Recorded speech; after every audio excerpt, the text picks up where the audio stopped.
हाँ स्टूडेंट्स, आज आप लोग पढ़ेंगे व्यू पर प्रारंभिक संक्रिया elementary operation of a matrix.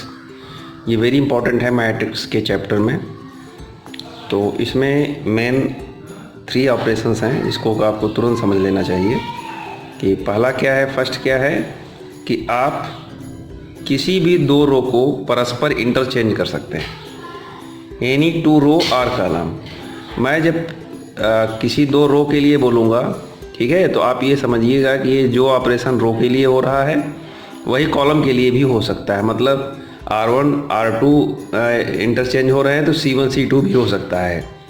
ठीक है, ये तीनों ऑपरेशन में ये चीज़ कॉमन रहेगी कि जो प्रोसेस रो में हो रहा है वही कॉलम में भी हो सकता है। ठीक है, तो अब देखिए यहाँ पर ये डबल एरो लगा हुआ है, जैसे ठीक है, जैसे आप लोग केमिस्ट्री में इन्वर्टिबल या इस तरीके से व्युत्क्रमणी पढ़ा करते थे।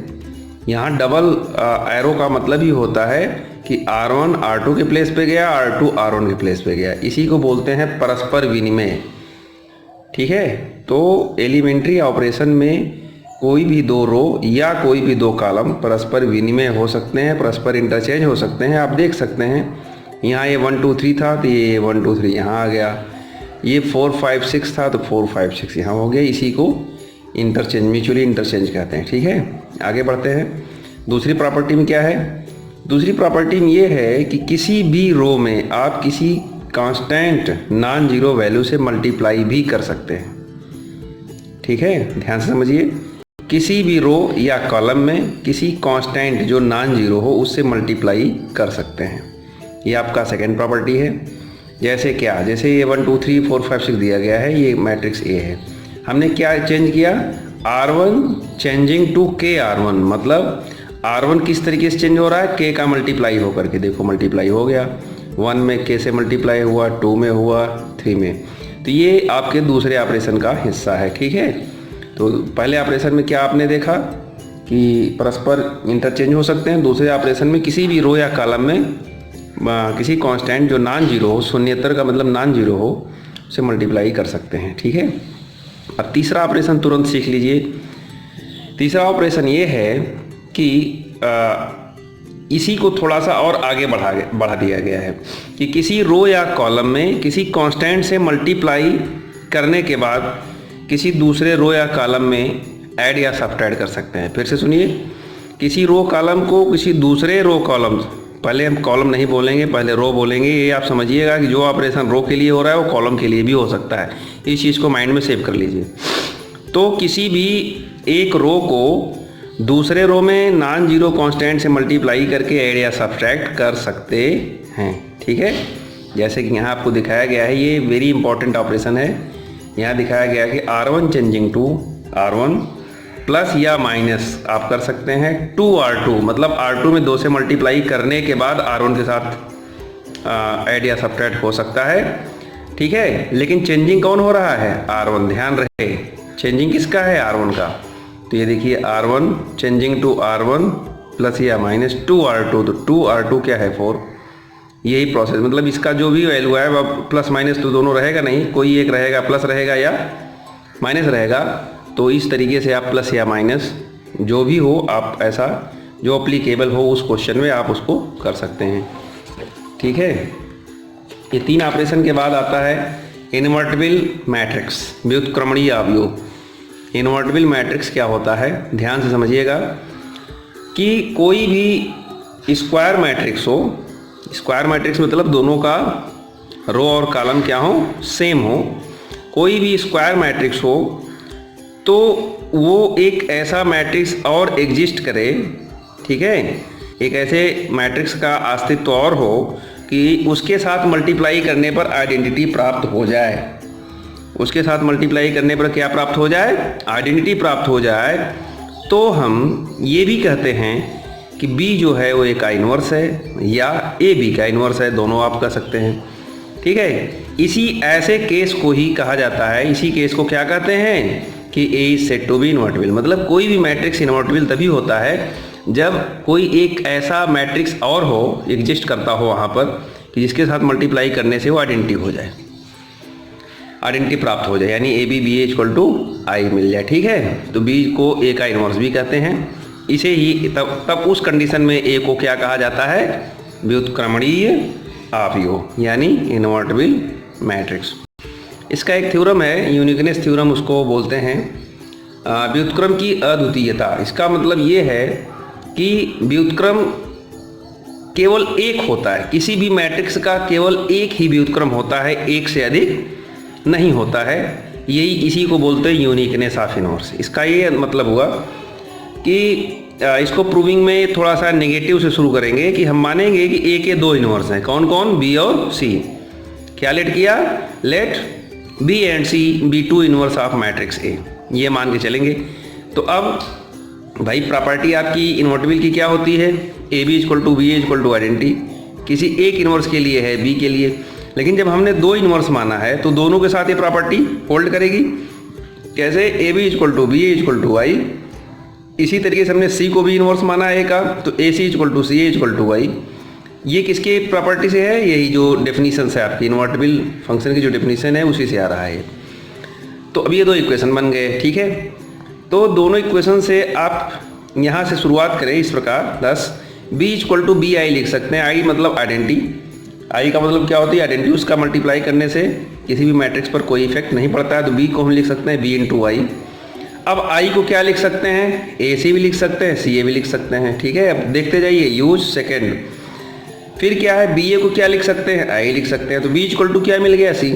मतलब हमने जो एजम्पशंस किया था, हमने जो कल्पना किया था कि ए के दो इनवर्स बी और सी हैं, वो क्या है, गलत है। तो सही क्या है कि बी और सी दो नहीं है बल्कि एक ही हैं। इसलिए हमें ये पता चला कि ए है ओनली वन इनवर्स, मतलब यूनिक इनवर्स ए का होता है। वो आप चाहे बी को कहिए चाहे सी को कहिए, बी और सी दो नहीं है, एक ही हैं, ठीक है, क्लियर। अब एक थ्योरम इसी में और आता है, बढ़िया थ्योरम है। इसमें क्या कहता है, अगर ए और बी इन्वर्टिबल मैट्रिक्स हों, ए और बी इन्वर्टिबल मैट्रिक्स हों, तो आपको ये प्रूफ करना है ए बी का whole inverse equal to B inverse A inverse, ठीक है, समझ गए होंगे।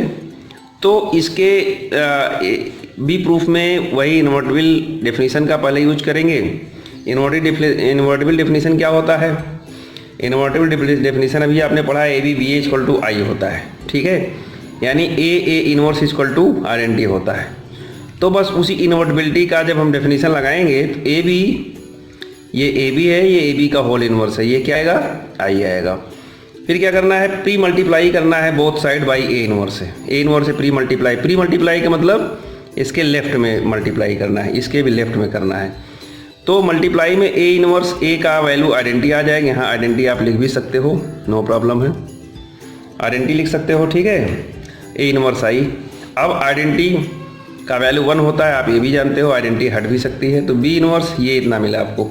फिर से आपको प्री मल्टीप्लाई करना है बाई बी इनवर्स, मतलब लेफ्ट में मल्टीप्लाई करना है बी इनवर्स का दोनों साइड में, ठीक है। तो बी इनवर्स बी आई मिला आपको, ए बी का whole inverse B inverse A inverse. इस तरह आप देख रहे हो कि ए बी का whole inverse equal to B inverse A inverse प्राप्त हो गया। यही प्रूफ करना था।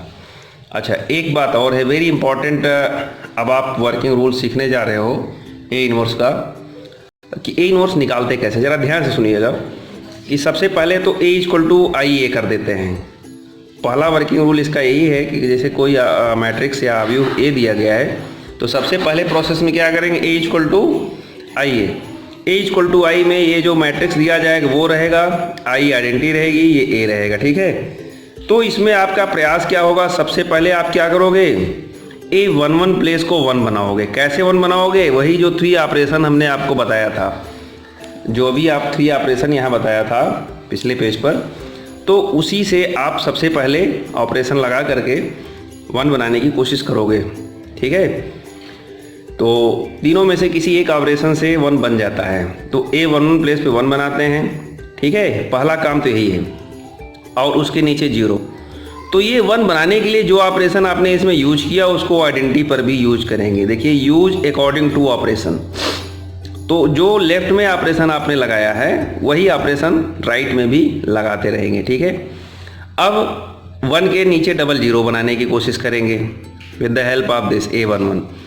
और उसके बाद फिर क्या होता है, दूसरा स्टेप क्या है, A22 को 1 बनाएंगे और इसके ऊपर और नीचे 2 0 बनाने की कोशिश करेंगे। उसी ऑपरेशन 3 ऑपरेशन जो स्टार्टिंग में मैंने बताया था ना, वही एलिमेंट्री ऑपरेशन वेरी इंपॉर्टेंट है, उसी पर प्रैक्टिस करना है आपको। ये दोनों जीरो बन जाएंगे, ठीक है। अब इसको दोनों जीरो और वन बनाने में जो ऑपरेशन आपने यूज किया वही ऑपरेशन इधर भी यूज करते रहेंगे, ठीक है। अब आपको नेक्स्ट आखिरी स्टेप है, आखिरी स्टेप में क्या करना है, A33 को 1 बनाएंगे और इसके ऊपर 2 जीरो बनाएंगे, ठीक है। और बाकी वही ऑपरेशन यहाँ भी लगाएंगे। अब आप देखेंगे क्या ये आइडेंटिटी बन जाएगी और ये A आपका है। तो अभी तो आप प्री मल्टीप्लाई कर रहे थे, पोस्ट मल्टीप्लाई कर दीजिए। पोस्ट मल्टीप्लाई का मतलब क्या हुआ, मतलब A इनवर्स का राइट साइड में दोनों साइड में मल्टीप्लाई कर देंगे तो ये आइडेंटिटी बन जाएगा। इसको हमने डायरेक्ट एक लाइन में कर दिया है कि इसे को इधर भी ले सकते हैं, तो आई A इनवर्स इक्वल टू ये जो वैल्यू आएगा ये आपको मिल सकता है, ठीक है। तो इस तरीके से आपका ये हो गया और इसको आप बढ़िया से प्रैक्टिस करिएगा। इस पर चाहे तो एक क्वेश्चन भी हम बता देते हैं आपको। देखिए जैसे यहाँ पर एक्सरसाइज 3.4 है,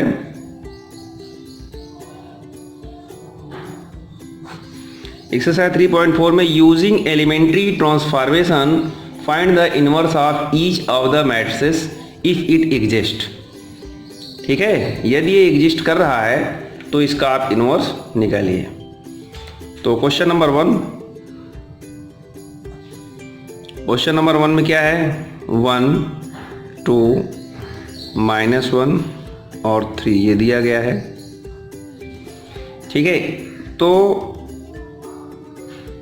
इसको आपको सॉल्व करना है।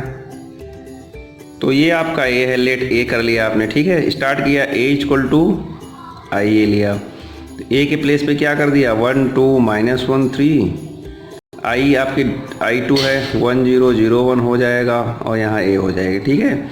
A इक्वल टू आई ए से स्टार्ट किया। अब यहाँ 1 तो बना है, यहाँ 0 बनाना है, तो यहाँ 0 बनाने के लिए ऑपरेशन क्या चलेगा, R2 चेंजिंग टू, ये R2 है ना, ध्यान से समझिए, R2 माइनस 2, ये वही 3 वाली प्रॉपर्टी है, 2R1। मतलब ऐसा कुछ करिए 0 बन जाए। हमने क्या कहा था, A1 प्लेस को 1 बनाइए और 1 आपको बनाया मिल गया, तो इसके नीचे 0 बनाइए, ठीक है। तो ये ऑपरेशन आपका दोनों साइड में लग जाएगा। आप देखिए क्या मिलता है, R1 में कोई चेंजिंग नहीं, 1 -1 रहेगा ही। R2 में चेंजिंग कैसी हो रही है, R2 - 2R1, मतलब 2 - 2 0, 3 + 2 हो जाएगा 5 हो जाएगा। ज़रा ध्यान समझिएगा, R2 यहाँ क्या है, 3 है, माइनस लगाओगे तो माइनस प्लस हो जाएगा, 2R1 करोगे 2 3 2 5 हो जाएगा। सेम ऑपरेशन आप यहाँ भी अप्लाई करोगे, तो R2 मतलब 0, -2R1 मतलब -2 हो जाएगा, ठीक है। और R1 यही है और यहाँ पर 1 ही रहेगा क्योंकि आगे 0 है, तो मल्टीप्लाई में कोई फ़र्क पड़ेगा नहीं, ठीक है। अगले स्टेप में हमने कहा था इसको 1 बनाना है, तो 1 कैसे बनाओगे, डिवाइड करके बनाओगे, ठीक है। हमने क्या कहा, कांस्टेंट से नॉन जीरो कांस्टेंट से मल्टीप्लाई या डिवाइड भी कर सकते हैं। तो यहाँ आप सीधे सीधे ऑपरेशन लगाओगे, R2 चेंजिंग टू R2/5 कर दीजिए, ठीक है, कोई दिक्कत नहीं। यहाँ पर जब कैसे करेंगे, 1 -1 रहेगा ही, ये 0 रहेगा, 0/5 0, ये 1 हो जाएगा। और यही ऑपरेशन सेम यहाँ इधर भी लग जाएगा। तो 1 0 R2 चेंजिंग टू R2/5 है, तो -2/5 हो जाएगा और ये 1/5 हो जाएगा, फिर यहाँ A हो जाएगा, ठीक है। फिर अगले स्टेप में क्या करेंगे, फिर इसको सर्किल बनाइए, क्योंकि अब हम इसके ऊपर 0 बनाएंगे। तो बहुत आसान है, अब चेंजिंग कौन सी होगी, R1 की। R1 changing to R1 + R2 कर दीजिए, नो प्रॉब्लम। अभी आप देखेंगे R1 + R2 में कोई फ़र्क नहीं, -1 + 1 0 बन ही गया, बस इसमें कोई चेंजिंग है नहीं। तो इस तरीके से आपको आइडेंटिटी मिल गई। अब यहाँ यही यहाँ भी करना है, यहाँ क्या करना है, 1 प्लस, यहाँ क्या करना है, R1 + R2 है, तो 1 प्लस, तो 1 माइनस है, 2 -2/5, 5 1 जा 5, 5 में से 2 गया, 3/5 हो जाएगा। तो R1 + R2 हो गया और उसके बाद यहाँ करेंगे तो 1/5 ही आ जाए, कोई दिक्कत, और ये 1/5, ठीक है। ये आपको A मिल गया, यहाँ I हो गया, ये A इधर आ गया, A इनवर्स हो गया। यहाँ क्या मिल गया, 3 5 3/5 1/5 और -2/5 देन 1/5, ठीक है। तो ये I मतलब 1 होता ही है, तो A इनवर्स का ये वैल्यू हो गया। This is your answer. यही प्रोसेस, ये तो मैंने छोटा क्वेश्चन बताया है, ये प्रोसेस आपको बड़े से बड़े क्वेश्चन में भी लगाना है, छोटे से छोटे क्वेश्चन लगाना है, कोई प्रॉब्लम नहीं आनी चाहिए। ठीक है, तो ये हो गया और मेहनत करके पढ़िए। जो भी प्रॉब्लम होगी फिर उसको हम अगले वीडियो में, नेक्स्ट वीडियो में कंप्लीट करेंगे। Okay, thank you.